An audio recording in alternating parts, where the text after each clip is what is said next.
આંતરરાષ્ટ્રીય યોગ દિવસને અનુલક્ષી ગુજરાત રાજ્ય યોગ બોર્ડ દ્વારા યાત્રાધામ ચાંદોદના ઐતિહાસિક મલ્હારરાવ ઘાટ ખાતે પ્રોટોકોલ તાલીમ યોજવામાં આવી।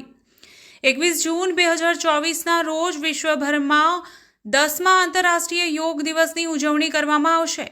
ત્યારે નાગરિકો સ્વસ્થ જીવનશૈલી અને નિરોગી જીવન જીવવા માટે પ્રોત્સાહિત થાય તે હેતુથી ગુજરાત સરકારશ્રીના માધ્યમથી ગુજરાત રાજ્ય યોગ બોર્ડ દ્વારા વડોદરા જિલ્લાના તીર્થક્ષેત્ર ચાંદોદના પ્રસિદ્ધ મલ્હારરાવ ઘાટના કિનારે મંગળવારની સાંજે યોગ પ્રોટોકોલ તાલીમનું આયોજન કરવામાં આવ્યું હતું, જેમાં નગરના યોગ સાધકો ઉપરાંત પોલીસ તેમજ હોમગાર્ડ્સ અને જીઆરડી યુનિટના જવાનો ઉત્સાહભેર જોડાયા હતા।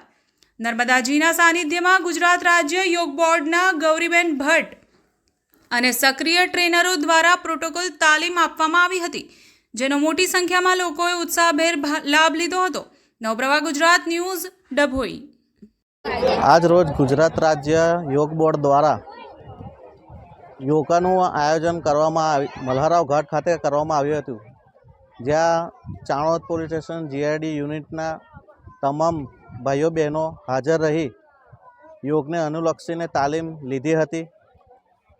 યોગ બોર્ડ દ્વારા પ્રોટોકોલમાં જે તાલીમ આપવામાં આવે છે તેના દ્વારા તમામ જીઆરડીએ આ તાલીમ લીધી અને એનો ખૂબ સારો અમને પ્રતિભાવ મળ્યો કે માનસિક રીતે શારીરિક રીતે તંદુરસ્તી મેળવવા માટે યોગ ખૂબ જ જરૂરી છે અને ખૂબ જ ઉપયોગી છે। તે આપણે યોગ નિયમિત રૂપે કરીએ તો આપણે ઘણા ફાયદા આપણને શારીરિક અને માનસિક રીતે થઈ શકે છે। તે આજે અમને એ યોગ દ્વારા અમને અનુભૂતિ થઈ। ચાણોદના યોગ ટીચરો દ્વારા જે યોગ અમને શીખવવામાં આવ્યો તેનાથી અમને ખૂબ સારું અનુભૂતિ થઈ।